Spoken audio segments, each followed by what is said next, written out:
Okay, so I heard Rick say everybody's got to get in. Don't move. I'm not allowed to move. We're videoing this, as you know, and please, if you're here with anybody other than your spouse, you might want to duck down periodically.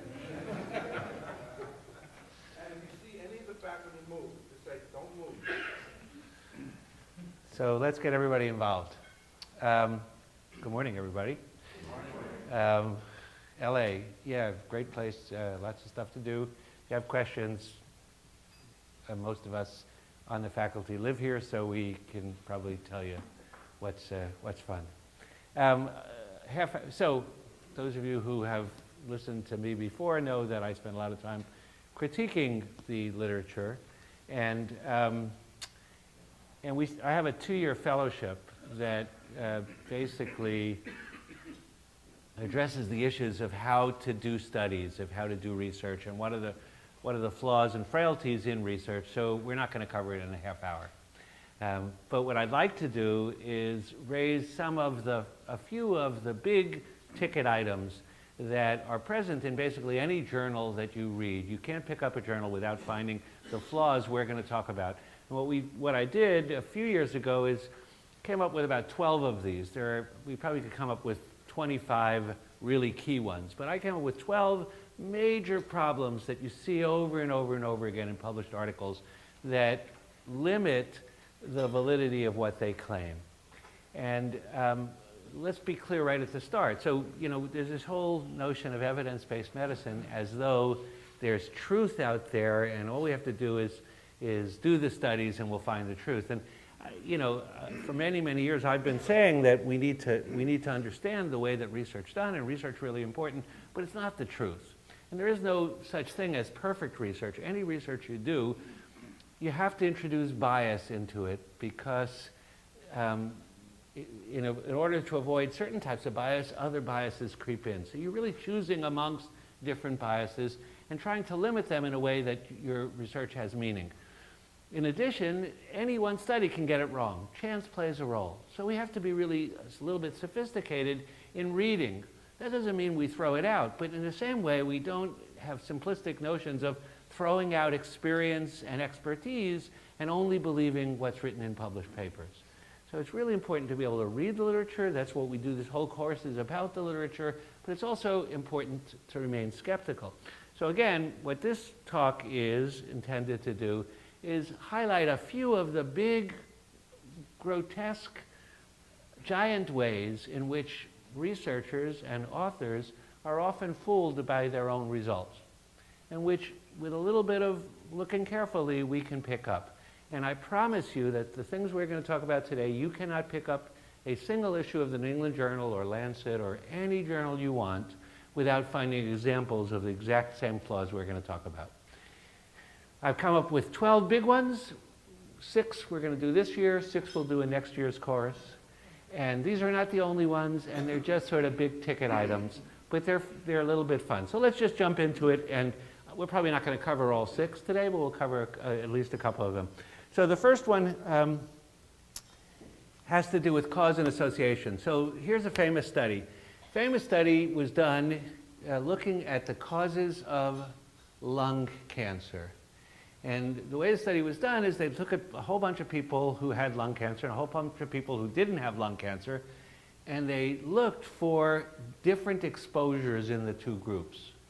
What kind of study is that called, by the way? You look at people who have the disease and those who don't, and you go back and you try to figure out what they were exposed to. That's a case control study, right? So you do a case control study. We look at all these people with cancer and all these people without, and we found a few things that were more common in the group with lung cancer. And one of them was they drank more beer. So, does beer drinking cause lung cancer? What? It makes you smoke. Okay, great. So why did they find that? Well, they found that because people who drink beer also are more likely to be smokers, and smoking really is the cause. And that's called a confounder. Two things that are related to each other, one of which drives an outcome. This is also going to be related to the outcome. So looking for confounding variables is very, very important. That's true in any type of study you do, including a trial. A trial is something where you start out and you make an intervention in one group and not an intervention in the other group, and you see what happens. And that's, randomized trials are the gold standard for looking for causality. But observational studies where we look and see what happened to people, you always got to worry about confounders. So if you, for example, you look at a study where one group got antibiotics in the first 2 hours and one group didn't get antibiotics in the first 2 hours, then you see what happened to them. And it turns out that the group that got antibiotics in the first 2 hours did not do better than the group that didn't, that waited to get their antibiotics. Does that mean that antibiotics in the first 2 hours are not useful? And why not, if it doesn't? Again, so let's just do this again. We want to see what happened. We're doing an observational study. We look at people who had infection. They all had infection X. It's the same infection. We're not talking about paronychia versus pneumonia. They all had the same infection. They all had pneumonia. Some of them got antibiotics in the first 2 hours. Some got antibiotics later. And we thought early antibiotics make a difference. But we looked and it didn't make a difference. What does that mean? Why is that selection bias? What does that mean? Because the sicker ones got antibiotics. Yes, of course, there's a confounder. So the key word here over and over and over again is a confounder. Maybe the reason people got antibiotics in the first 2 hours is not because they had a smarter doctor who knew this, and therefore they got better care and therefore had better outcomes, but maybe sicker people, oh my God, he's really sick, better give him antibiotics. People who aren't so sick, there's a delay, but then we found it out later and we gave them antibiotics and they did fine. So we can't know for sure. But what that tells you is don't jump to conclusions just when you do observations. It's very different than if I take people and I say, all these people need antibiotics, and this group, we're going to give it to them, and this group, sorry, you're randomized to wait for a day. No antibiotics. That way we could tell. Wouldn't be ethical, but we could tell. But in any case, so this is the difference in cause and association. Association is two things are tied to each other, but maybe they're not tied to each other because they have a causal relationship, but because of something else that we need to think about before we make a conclusion. So the first thing to say is when you read an observational study, never confuse A is associated with B and A causes B. The second thing is don't throw it out. It might be that they are causal. But you have to think about what are the other things that could be getting in your way? What are the potential confounders that could make this association be distorted? So let's go back for a minute and talk about how do you know when A causes B? So remember medical school? How many of you remember medical school? How many would prefer not to? So in medical school or PA school or wherever, you all took physiology, right? And you all took microbiology. So who wrote the famous rules about causality? What's the famous, it's called postulates. Koch's postulates. So who was Robert Koch? You know, Greg is an expert in history and culture, and I'm not going to embarrass him by asking him, just in case. But we should know these things. So who was Robert Koch? Somebody? Anybody? Anybody? Does anybody know who Shakespeare was? Okay. Robert Koch was a German microbiologist who was responsible for finding the tubercle bacillus and showing that it was the cause of tuberculosis. And he came up with 4 different postulates to say A causes B. Now, if you actually read his postulates, they're not exactly correct, but they're very famous. And they give us some ideas. What were some of the things he said? Without going through all 4 of them. What did he say? If I want to know A causes B, the tubercle bacillus causes tuberculosis, what do I have to prove? Temporal association. There has to be a temporal association. Really, really important. You have to know that A came before B. The bacillus can't cause tuberculosis if you get tuberculosis and then you get the bacillus. Okay, good. What else? So you have to have, he said, you don't have the disease without the bacillus. And then he also said, when you have the bacillus, you always have the disease. Now, that's a little oversimplification of what he said, but it's really basically what he said. It's both necessary and sufficient. And there has to be, one has to come before the other. So I just said it's wrong. Why is it wrong? Do you have to have the tuberculous bacillus to have tuberculosis? Well, yes, the way we define the disease, but give me some examples where that's not true. So, what's the cause of hepatitis? What's the cause of hepatitis? Well, the hepatitis virus, right? Okay, but do you have to have the hepatitis virus to have hepatitis? No, you can have hepatitis from many, many causes. And when you have the hepatitis virus, hepatitis C, how many people get hepatitis, the disease? Less than 20%. That is, in medicine, in real life, many things occur that, yeah, it's there and you never get sick. Even though it could cause the disease, it doesn't always cause the disease. And then, of course, many things, there are multifactorial causes of disease. So, you know, tuberculosis has to have the tubercle bacillus by definition, but there's a lot of diseases that look just like tuberculosis that are caused by something else. There's a thing called melioidosis, which is tuberculosis, clinically, exactly the same thing in Southeast Asia. It's the most common cause. They don't have tubercle bacillus, they have this other bacteria. So in clinical medicine, we know this all the time. You can have lots and lots of risk factors without having the disease, and you can have the disease from any of a number of risk factors. So there isn't that one-to-one relationship. Still, we got to know about this, about causality, that there has to be a tie between the two, and there has to be a temporal notion. Whenever you do an observational study, like a case control study, one of the things that's automatically missing is you have no idea which came first.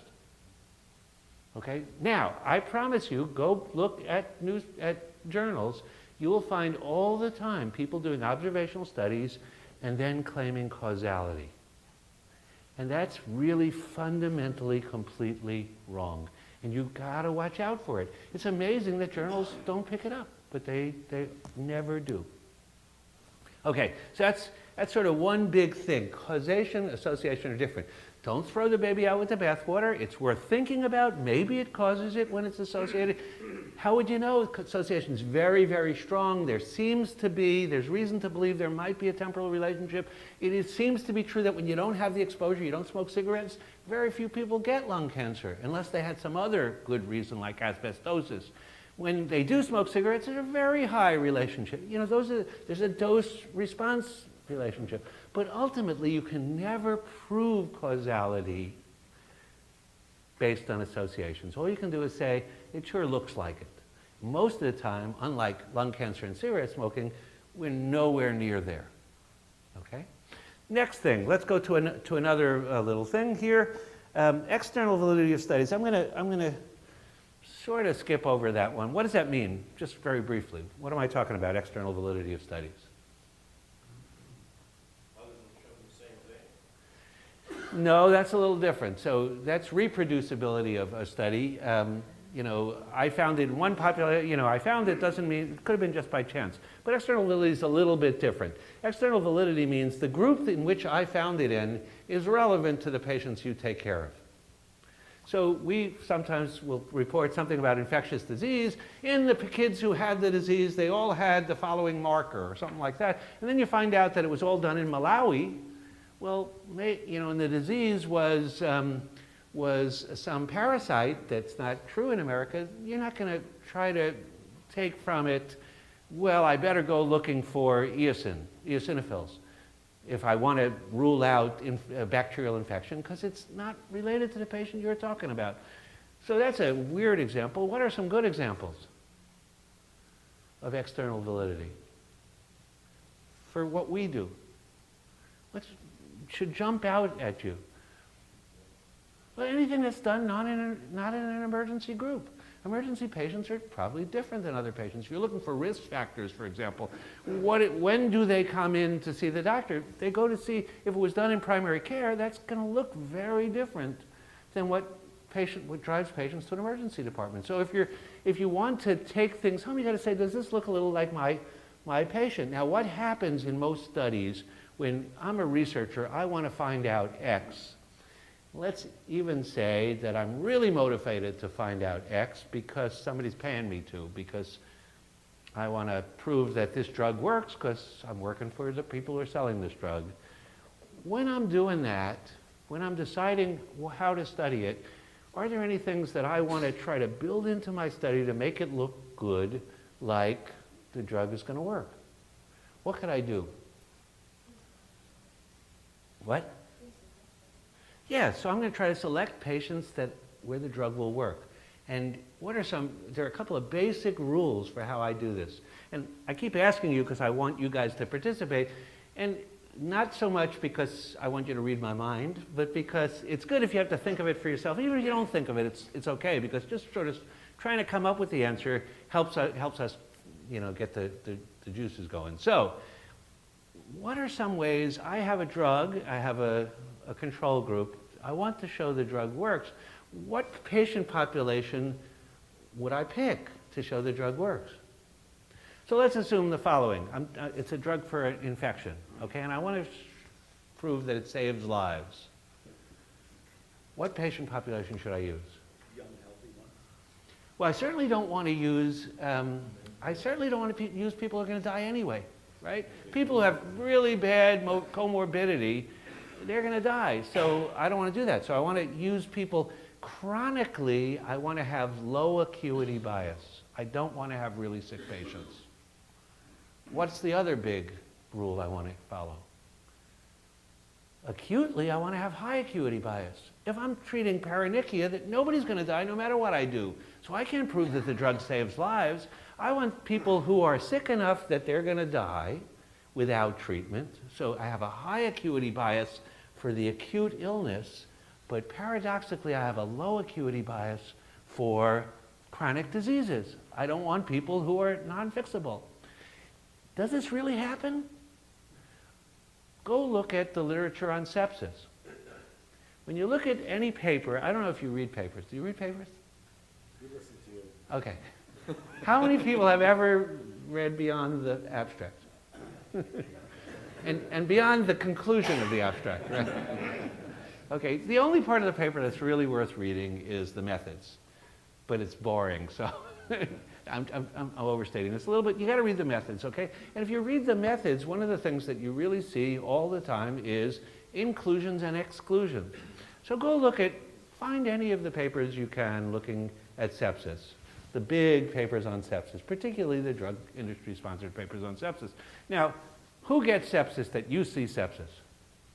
Who are the patients you see? And I'm not, we've, in medicine, Rick was talking about medical records and all this stuff. There are ways in which we try to standardize everything. And because sepsis is sort of a vague term, there have been efforts in the last 15 years to standardize what we mean by sepsis. You all know now about systemic inflammatory response, SIRS. And so sepsis has been redefined to mean strep throat. It's absurd.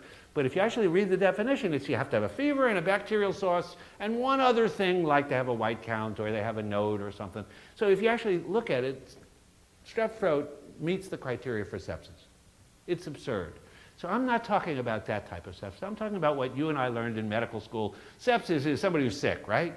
They're sick from a bacterial infection that's systemic and involves their bloodstream. That's what sepsis is to me. Okay, if you look at who do you see? You see people like this? I mean, I see them all the time because I work in a weird place, but I'm sure we all see lots and lots of them. Who gets septic? Elderly. Who else? Newborns. Who else? Pregnant sometimes. Who else? IV drug users. Who else besides IV drug users? HIV. Cancer. Complicated. Look at any major study on sepsis, and what are the exclusions? Old, young, immunosuppressed, which means cancer, HIV. They basically exclude everybody who we treat. Now they do that because of the rules that I just told you about. They want to exclude all the people who are so sick they're going to die anyway. They're going to do poorly anyway. That's chronically. And acutely, they limit it to groups where there's a potential for effect. But in any case, if you just go read papers' methods and you look at inclusion and exclusions, you'll be shocked to see that in many of the things that we read about, the patients have nothing to do with real-world patients. They've excluded exactly the ones you want to know. Elderly are excluded from 95% of studies and children from 99%. And where that's relevant, you better be really careful about taking home any messages. Let's go to other ones that I think are really important. Disease-oriented from patient-oriented evidence. What do I mean? What's disease-oriented evidence?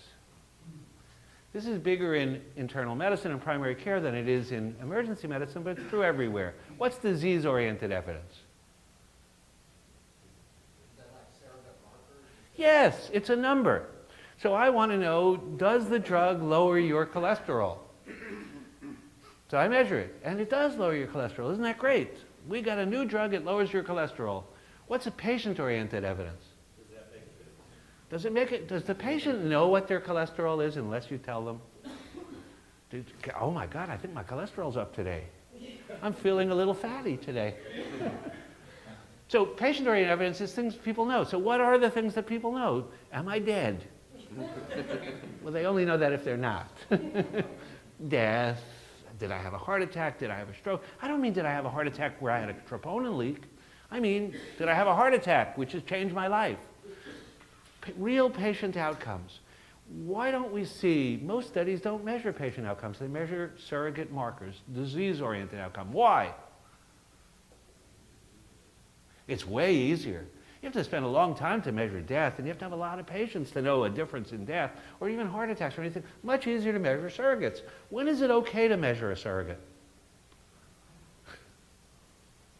When the surrogate really clearly is the cause of patient-oriented outcomes. If you lower your cholesterol, you have less strokes. If that were true, then lowering cholesterol would be really good.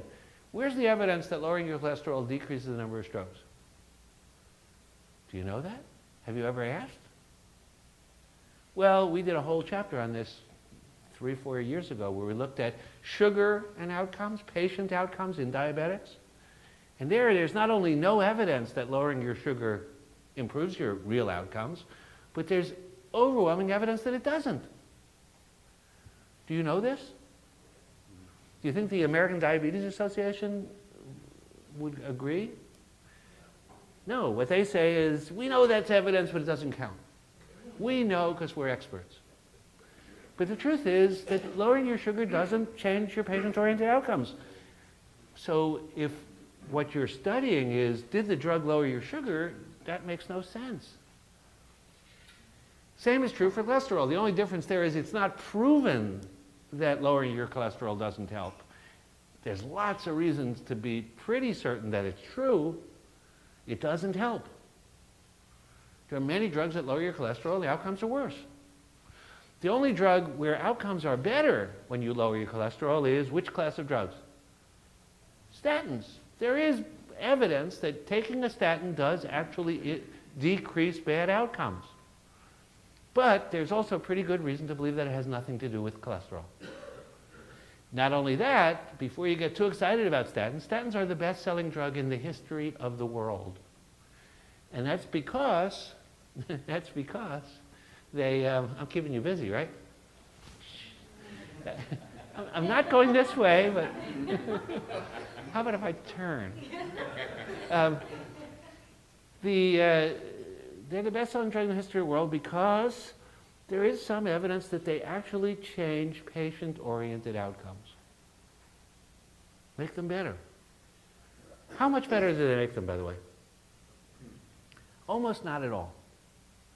If you have, it depends upon where you started. If you've already had a heart attack, it's better. Better to be on a statin. If you already had a stroke, we'll talk about how much better in a minute. If you've never had one, but you have risk factors, it's not quite as good. And if you've never had one, but there's some reason to be concerned you're in the wrong age group or whatever, then there's a marginal benefit. Let's take the worst one, primary prevention. How many people have to be on a statin for one less heart attack in 5 years? 200, 250, something like that. What does that mean? That means, imagine if I were to go to a patient, instead of saying, look, you're in a high-risk group, you need to be on a statin, here's your prescription. If I said to the patient, let's talk about it. Do you want to be on a statin? Here's what I can tell you. I've gathered 250 of you in a room. You're all going to be taking this drug for 5 years. It costs you a lot of money. You're all going to get muscle pains. Some of you are going to get really bad side effects, including mental status changes. You're all going to become medicalized and patients now instead of people. And in this group of 250, one of you in 5 years will benefit. The other 249 will get no benefit. How many people would say, I want it? I don't know, they might. Oh, by the way, one less heart attack, how many less deaths? Probably none. It's a little better if you already had a heart attack, but don't be confused into thinking it's good. The best possible estimate would be you need to treat 60 for one to be better if you've already had a heart attack, which means 59 out of the 60 of you, no benefit, just harm. And the only reason we get away with doing this is, besides marketing, is because the harm with statins isn't so terrible. If it was chemotherapy, saving 1 out of 500, 250, whatever it is, we'd never get away with it. But this we can say, oh, it's good because the harm isn't all that bad. Is the harm actually not that bad? Well, we don't know. But the only way we know about harm from medicines is by self-report of physicians. So the doctor has to write to the FDA and say, you know, my patient's having this problem. How often do doctors actually do that? There's a really wonderful study where they taped people before they went into their primary care doctor, and they said, you're on a statin, are you having any problems? And most of the people said, yes, I think since I started I'm having this, that, the other thing, blah, blah, blah. There's a whole big list. Then they taped the interview with the physician. 3/4 of the time, the subject never came up. When it came up, are you having a problem with the statins? It was only when the patient raised it. Almost never did the doctor say, oh, by the way, you're on this new drug now. Are you feeling any problems? When it came up and the patient said, yes, I'm having a problem, what did the doctor say? Almost invariably, it said, that has nothing to do with the statin. Don't worry about it. And that was true the majority of the time when the patient said, I'm having muscle problems. The doctor still said, no, no, no, that's not the statin. So how often, what tip of the iceberg do you think we actually know about statin-related problems? Anyway, so this is just, and this is a great drug. This is way better than most of the drugs we use. So, to get back to what we're talking about is you have to know about patient-oriented outcomes, not disease-oriented. Did it lower your blood pressure? Did it lower your cholesterol? Give me an example of a disease-oriented outcome that really does matter, where you measure the number and that really does matter. Warfarin-induced atrial fibrillation. Which? Warfarin and atrial fibrillation. So what matters? So what's disease-oriented outcome? Stroke. No, that's a patient-oriented outcome. So what's the disease-oriented outcome that we could measure that actually predicts the patient-oriented outcome? What's a number that you would use that says it's really important to show that we fixed that number because that correlates with fixing real disease? Blood sugar. Hypo, there's only a few of them. There's only a few of them. If your sodium is 105, fixing your sodium is associated with doing better. Although that's a bad example because it has nothing to do with your sodium, actually. But most of the things that we do in medicine, it's not true. Blood sugar's not true for high blood sugar. Cholesterol's not true. Blood pressure is true, but only at the very high ends of it. Most of it's not true. And if you actually think about it, there are almost nothing in medicine where the number matters. Even potassium, very poorly correlated to what happens. It's not fixing the potassium that matters. It's fixing other things that also fix your potassium. There's almost nothing in medicine where it matters, you know, where the number matters. Yeah, thyroid, if you have no thyroid, you have a super amount of thyroid, it matters. But for the most part, it's not true. And yet, nobody measures real outcomes because it's too hard. And what's more, the other reason we don't do it is because we want to show that something works. And it's much easier to show that it works on a number that doesn't matter than that it works on something that does matter, a patient-oriented outcome. The last one, I'm going to stop now. I'm just going to, the last two are really, really interesting. One has to do with subgroups, and one has to do with this thing called spectrum bias. We're not going to get to both. Let me spend 1 minute on subgroups. There was a study last year in the New England Journal, 2 years ago, which the CDC has been telling everybody, don't give antibiotics to little kids with otitis media. Why shouldn't you give it? Because sometimes it's not bacterial. Why else? Most of the time, it's not really otitis media. We're making up the diagnosis. Kid has a fever. The parent wants antibiotics. We want to use antibiotics. We don't want to say cold antibiotics because that looks bad. So we write, oh, the kids, oh, they're screaming. Their ears a little red. We write otitis media. They don't really have it.